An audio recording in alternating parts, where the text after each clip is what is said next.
Hello dear students, welcome back. Now we will proceed further and we will discuss the remaining NCERT problem of chapter 1. Next is 1.12. Two insulated charged copper spheres A and B have their centers separated by a distance of 50 cm. What is the mutual force of electrostatic repulsion if charge on each is 6.5 into 10 raised to power minus 7 coulomb? The radii of A and B are negligible as compared to the distance of separation. इसमें क्या है बच्चों, हमारे पास दो sphere हैं A और B और दोनों का साइज क्या है बच्चों, रेडियस क्या है, नेग्लिजिबल है.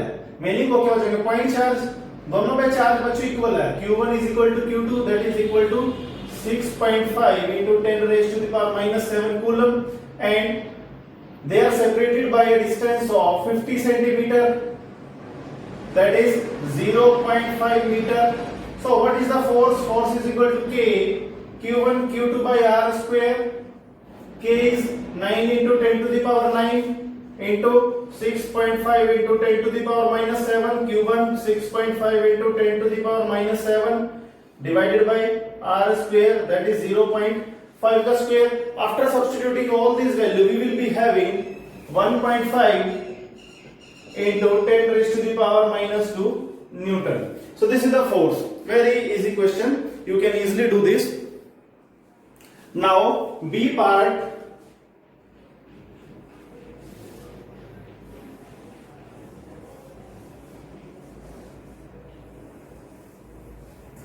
What is the force of repulsion? Because both have same charge. That's the force of repulsion. If each sphere is charged to double, meaning Q1 is equal to Q2 is equal to बच्चों कितना कर दिया है, twice 2Q. पहले वो charge क्या था 6.5 अब into 10 to the power minus 7, अब क्या हो गया double. And the distance between them is reduced to half. अब जो separation है बच्चों R dash, मान लो इस केस में है वो क्या है, previous केस का R/2. So force will be new force F dash, that is K तो बच्चों सेम ही रहेगा, K Q1 Q2 by R dash का स्क्वायर, K Q1 Q2 बच्चों 2Q into 2Q divided by R/2 का whole square is equal to 16. बच्चों ये 2 का square हो जाएगा 4 ऊपर चला जाएगा, 4 multiply by 4 is equal to 16. K Q1 Q2 by R square बच्चों क्या है, प्रीवियस फोर्स. तो जो फोर्स आएगा बच्चों वो कितना आ जाएगा, 16 times of previous. 16 into this is 1.5 into 10 to the power minus 2 Newton. This much we will get. After solving this we will get this much is the answer, 0.24 Newton. Now students, problem number 1.13. Suppose the sphere A and B in question 1.12, meaning क्या है, जो पिछले question में हमारे पास थे दो sphere थे A और B, have identical size, उनका साइज क्या सेम है. A third sphere of the same size but uncharged.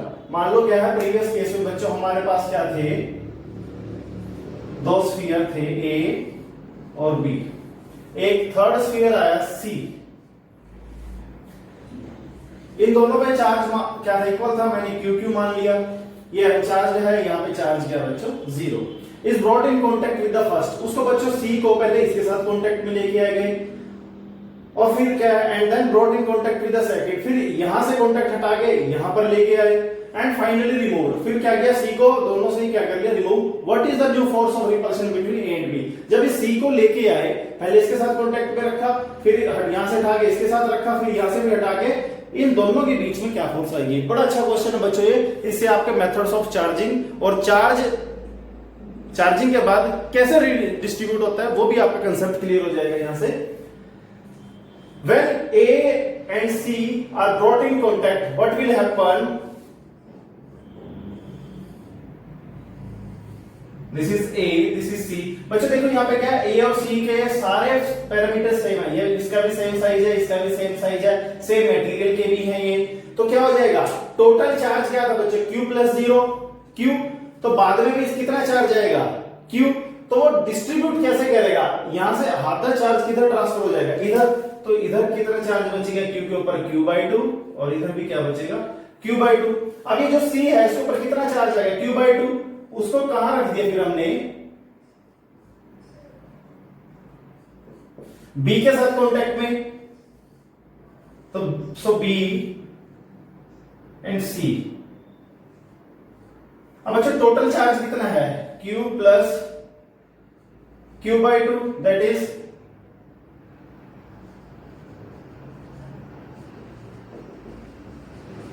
3q/2 ये चार्ज है।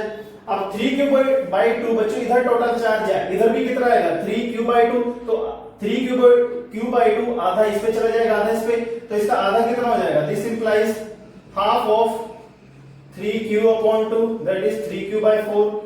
तो क्या हो जाएगा बच्चों b के ऊपर भी ये चार्ज चला जाएगा और c के ऊपर भी ये चार्ज चला जाएगा। Methods of charging, I hope that is clear to you. Now we have to calculate force. We have to calculate। अब बच्चों क्या है जब अलग करेंगे a के ऊपर कितना चार्ज आ गया q/2 और b के ऊपर 3q/4, तो फोर्स क्या आएगी अब k qa qb by r square। What is k as it is, q is q/2, qb is 3q/4 and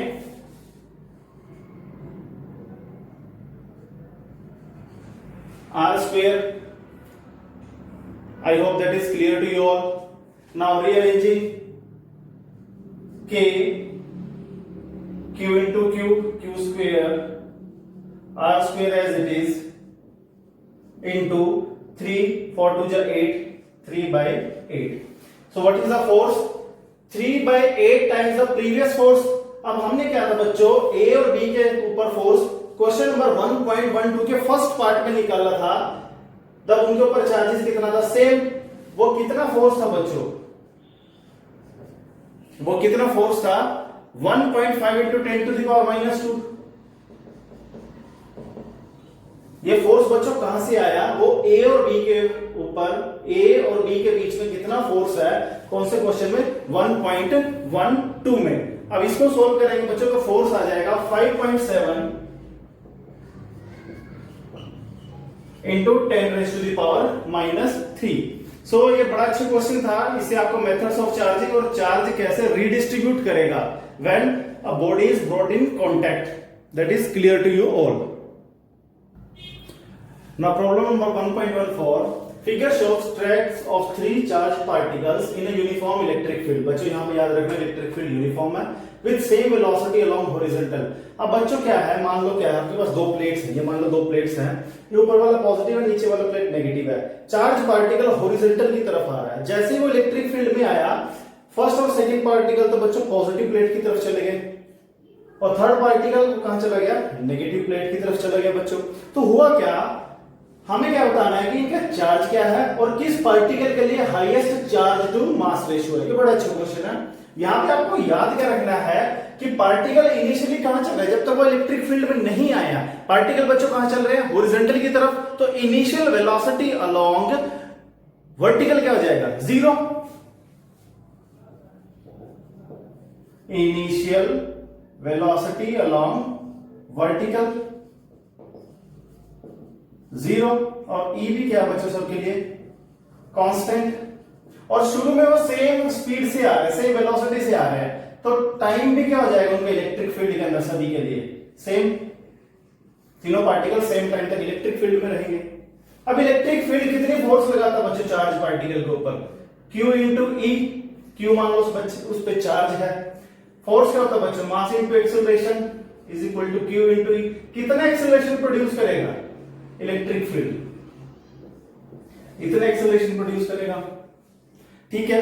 अब डिस्प्लेसमेंट कहां हो रहा है बच्चों, मान लो इलेक्ट्रिक फील्ड है, चार्ज पार्टिकल ऐसे आ रहे हैं, जब तक वो इलेक्ट्रिक फील्ड से बाहर है इनिशियल वेलोसिटी अलोंग वर्टिकल तो 0, जैसे ही इधर आए दो चार्ज पार्टिकल तो बच्चों ऊपर की तरफ चले गए, मीनिंग डिस्प्लेसमेंट हो किधर रहा है, वर्टिकल के अलोंग। तो वर्टिकल मींस y, तो डिस्प्लेसमेंट की इक्वेशन क्या होती है, u s is equal to ut plus half a t square, clear.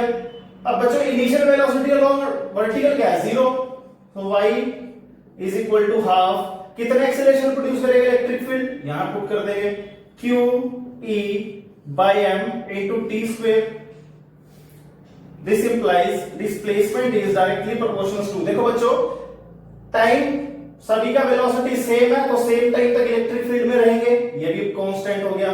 Electric field given है कांस्टेंट, तो मैं दो कांस्टेंट हटा के प्रोपोर्शनलिटी लगा रहा हूं तो डिस्प्लेसमेंट इज इक्वल टू क्या आ गया बच्चों, चार्ज बाय मास। आपको ये फॉर्मूला याद रखना, ऐसे पर्टिकुलर क्वेश्चन के लिए displacement is directly proportional to charge by mass. अब किसका डिस्प्लेसमेंट ज्यादा होगा, डायग्राम से साफ दिखाई दे रहा है थर्ड का ज्यादा होगा, तो this implies third has highest charge by mass, third has highest charge by मास। आपको ये फॉर्मूला याद कर लेना है, y is displacement is directly proportional to charge by mass। अब चार्जेस की बात करें, ये पार्टिकल तो बच्चों का है नेगेटिव प्लेट की तरफ, तो इस पे चार्ज कैसा, पॉजिटिव, और इन दोनों पे बच्चों कैसा charge, negative. So first and second are negatively charged and third is positively charged. Next is 1.15. Consider a uniform electric field, बच्चों यूनिफॉर्म है and that is 3 into 10 to the power 3 I cap Newton per coulomb. A part. What is the flux of this field through a square of 10 centimeter on a side whose plane is parallel to YZ plane? मान लो बच्चों आपके पास ये कोई x, y, z है, हमारे पास क्या है, एक स्क्वायर रखा हुआ है यहाँ पे, ठीक है, उसकी साइड क्या है 10 सेंटीमीटर, और इलेक्ट्रिक फील्ड का बच्चों आई कैप मतलब एक्स के लोग इलेक्ट्रिक फील्ड तो ये है, ठीक है। अब मान लो क्या है हमारे पास,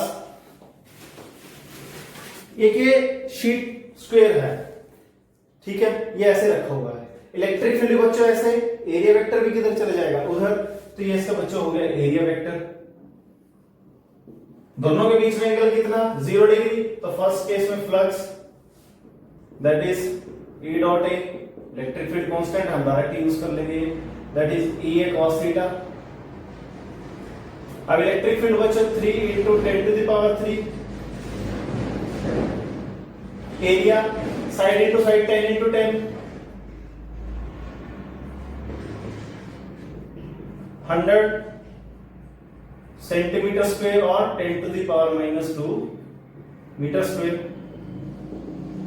What is the angle?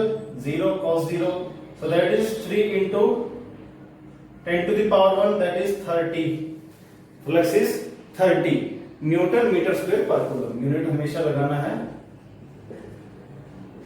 First case P। अब बच्चों फर्स्ट केस में ये इलेक्ट्रिक फील्ड इसी डायरेक्शन, एरिया वेक्टर भी इसी डायरेक्शन में था।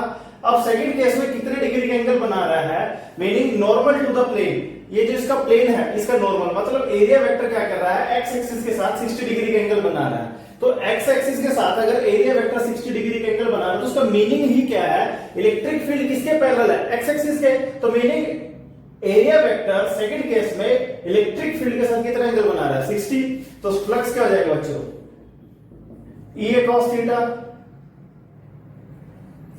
E इंटू ए की वैल्यू क्या है बच्चों 30, अब यहां पे थीटा की वैल्यू क्या होगी बच्चों 60,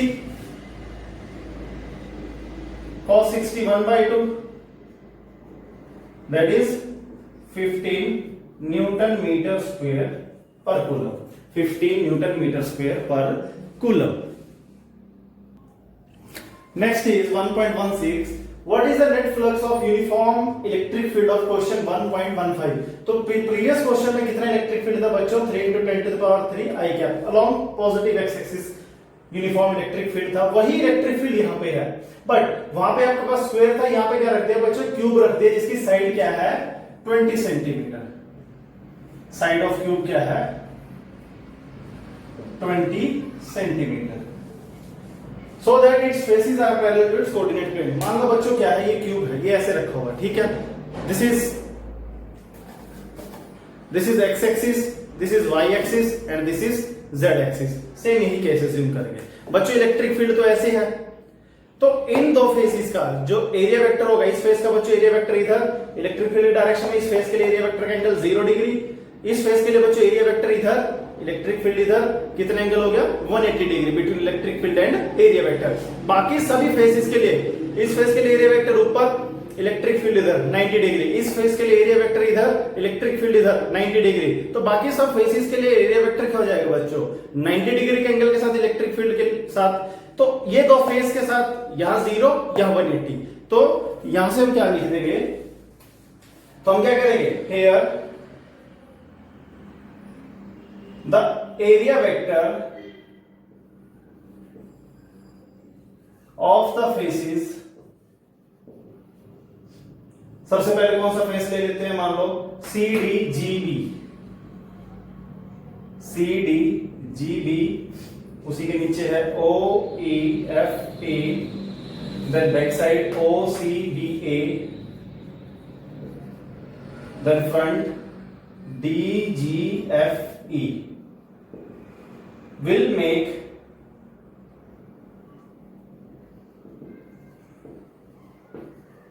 (90° angle with electric field, implies flux through these will be 0। चार फेसेस का तो बच्चों कितना हो गया 0। अब बचेगा किससे, तो therefore 5 net, that will be 5 from OCDE plus 5 from ABGF। इन दो फेसेस से, इस फेस का एरिया वेक्टर बच्चों इधर, इस वाले फेस का बच्चों एरिया वेक्टर इधर, तो इस फेस का एरिया वेक्टर इलेक्ट्रिक फील्ड के साथ 0 डिग्री, इस इलेक्ट्रिक फील्ड का इस फेस के एरिया वेक्टर के साथ 180 डिग्री। तो अब क्या करेंगे,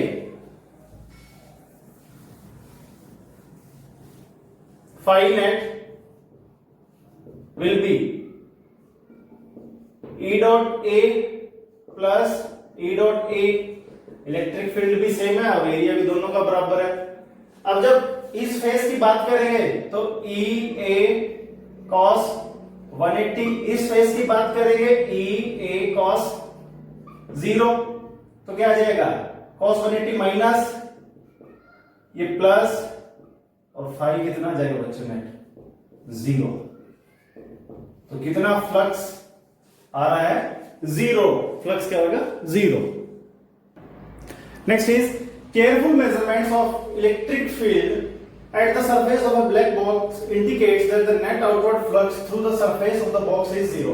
बच्चों कितना फ्लक्स आ रहा बॉक्स से 8 into 10 to the power 3 Newton meter square per coulomb। What is the net charge inside the box? Very easy, we can use directly phi is equal to q by epsilon naught, this implies q is equal to phi epsilon naught, this implies q is equal to phi is equal to 8 into 10 to the power 3 epsilon naught, 8.854 into 10 to the power minus 12। After solving this we can directly write 0.07 microcoulomb। This is the net charge inside the box। B part is very much interesting। If net outward flux is equal to 0, could you conclude that there was no charge inside the box? Why or why not?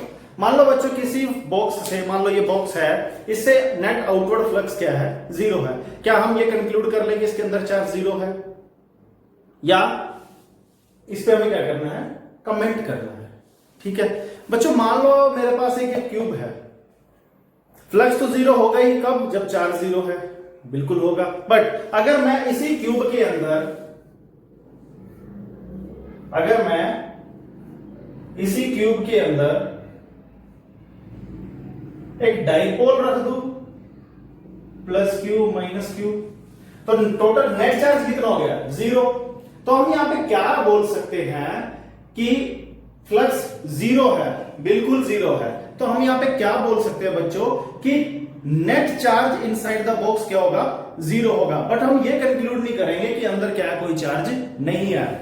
सो क्या है, here we can not conclude, हम ये नहीं conclude करेंगे कि charge zero है, net charge zero है, can not conclude that charge is zero, perhaps net charge में बी जीरो, नेट चार्ज में बी जीरो। अगर किसी क्यूब के अंदर डाइपोल रखा हुआ, चार्ज तो है उसके अंदर बट नेट चार्ज जीरो है, तो हम डायरेक्ट ये बोलते कि हाँ उसके अंदर चार्ज ही नहीं है, ये थोड़ा इस स्टेटमेंट को जस्टिफाई नहीं करेगा। I hope that is clear to you. Next 1.18, a point charge plus 10 microcoulomb is at a distance 5 cm directly above the center of a square of side 10 cm as shown in the figure. What is the magnitude of flux through this square? एक square है बच्चे ये रहा, इसकी side 10 centimetre है, इसके centre से 5 centimetre ऊपर बच्चों एक चार्ज रखा हुआ है, उस चार्ज की वजह से इस स्क्वायर से कितना फ्लक्स होगा। तो अगर फ्लक्स को रिकॉल करें, मैंने आपको बताया था कि किसी भी चार्ज से फ्लक्स निकालने के लिए उस चार्ज को एनक्लोज करता हूं, हमें क्या अज्यूम करना पड़ेगा, एक सिमेट्रिकल गॉसियन सरफेस। तो इस चार्ज को एनक्लोज करते हुए सिमेट्रिकल गॉसियन सरफेस बनाएंगे, वो क्या बन जाएगा बच्चों, क्यूब। और क्यूब बनेगा, क्यूब के कितने फेस होंगे बच्चे, 6, ये भी। तो टोटल फ्लक्स क्या हो जाएगा, क्यूब से टोटल फ्लक्स कितना निकलेगा बच्चों, क्यू बाय एप्सिलॉन नॉट। इस चार्ज को एनक्लोज करते हुए अगर एक गॉसियन सरफेस बनाएंगे, वो कैसा बनेगा बच्चों, क्यूब बन जाएगा, उसकी साइड क्या होगी 10 सेंटीमीटर। तो ये चार्ज हम क्या मान लेंगे कि उस क्यूब के अंदर रखा हुआ है, तो उस क्यूब से कितना फ्लक्स आएगा, क्यू बाय एप्सिलॉन नॉट। ये क्यूब का क्या एक फेस है, क्यूब के टोटल फेस कितने होते हैं 6, तो फ्लक्स थ्रू स्क्वायर टोटल का 1/6 Q by epsilon naught 1/6। Charge का वैल्यू कितना बच्चों 10 micro, micro means 10 to the power -6, epsilon naught 8.854 into 10 to the power -12। Clear. तो इसको सोल्व करें कितना आएगा 1.88 into 10 to the power 5 newton metre square per coulomb. 1.88 into 10 to the power 5 newton metre square per coulomb. Next is 1.19. A point charge 2.0 microcoulomb is at the center of a cubic Gaussian surface 9 cm NH. What is the net electric flux through the surface? Very easy. जब भी flux की बात होगी Q by epsilon naught. This implies phi. What is the value of Q? 2 micro 10 to the power -6 and epsilon naught 8.854 into 10 to the power -12. H जो side दे रखी है बच्चों, उससे कोई फर्क नहीं पड़ेगा हमारे फ्लक्स के ऊपर। So that comes out to be 2.26 into 10 to the power 5 newton metre square per coulomb. बच्चों अगर मान लो क्या है, ये क्यूब है 9 सेंटीमीटर इसका एज है, इसके सेंटर पे चार्ज रख रहे हैं तो फ्लक्स आ रहा है दिस मच, इतना चार्ज रखने पे इतना फ्लक्स आ रहा है। अगर इतने ही चार्ज को इससे बड़े क्यूब में रखेंगे, इससे छोटे क्यूब में रखेंगे, it will not make any change in the electric flux, it will not change in the electric flux because flux depends upon charge and epsilon not meaning medium. Second is 1.20 a point charge causes flux.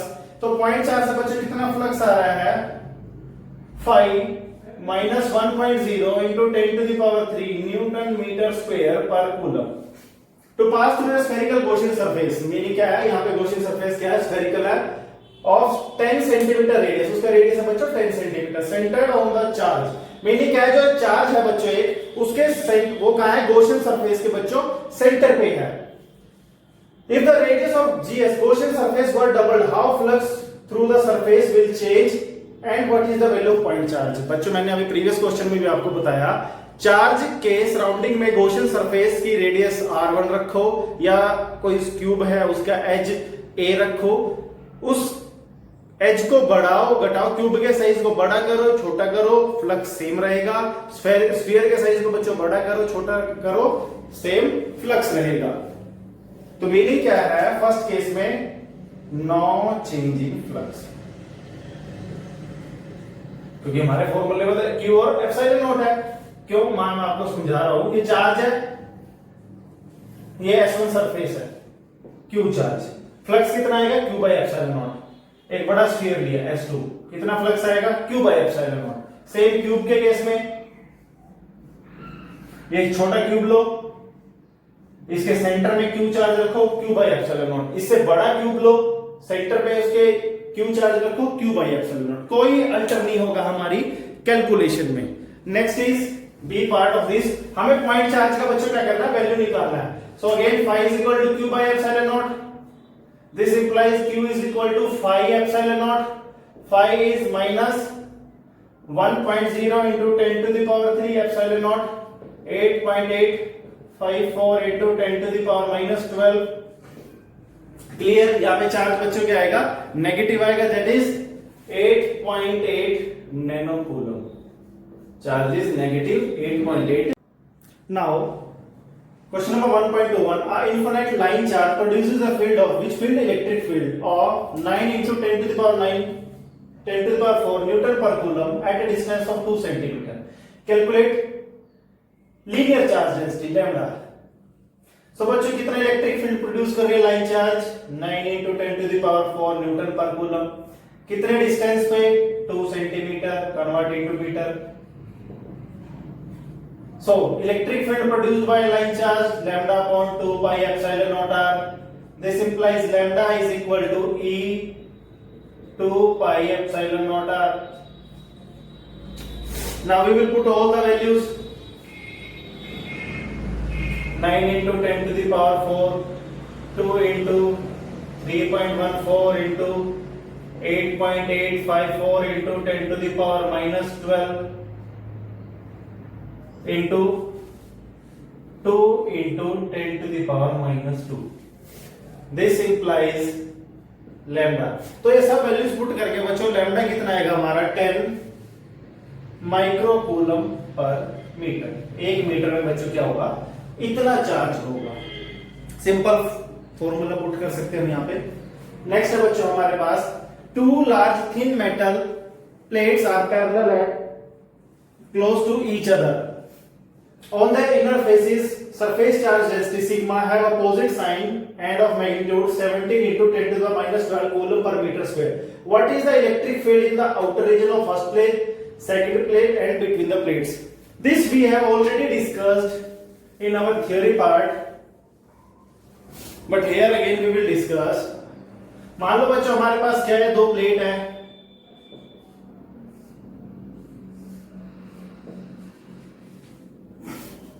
Plus sigma and minus sigma. यहां पे electric field निकालना बच्चों, तो यहां पे positive plate की वजह से बच्चों इधर, नेगेटिव की वजह से इधर कितना आ जाएगा इलेक्ट्रिक फील्ड, 0। क्योंकि मैग्नीट्यूड में इलेक्ट्रिक फील्ड क्या होता है, इनफाइनाइट प्लेन शीट के लिए sigma bye 2 epsilon not, sigma bye 2 epsilon not इधर, सिग्मा बाय 2 एप्सिलॉन नॉट इधर, नेट क्या है 0। तो ए पार्ट का बच्चों 0। बी में सेकंड के आउटर रीजन में पॉजिटिव की वजह से बच्चों अवे, नेगेटिव की वजह से टुवर्ड्स, अगेन 0। क्यों? क्योंकि सिग्मा बाय 2 एप्सिलॉन नॉट इधर, सिग्मा बाय 2 एप्सिलॉन नॉट इधर, नेट क्या आ गया 0। इन बिटवीन क्या होगा बच्चों, पॉजिटिव की वजह से away sigma bye 2 epsilon not, negative की वजह से बच्चों उसी डायरेक्शन में दोनों क्या हो जाएंगे, add sigma bye 2 epsilon not plus sigma bye 2 epsilon not, that is sigma by epsilon naught. Sigma is 17 into 10 to the power minus 22, epsilon naught 8.854 into 10 to the power minus 12. And we will solve all this, we will get 1.92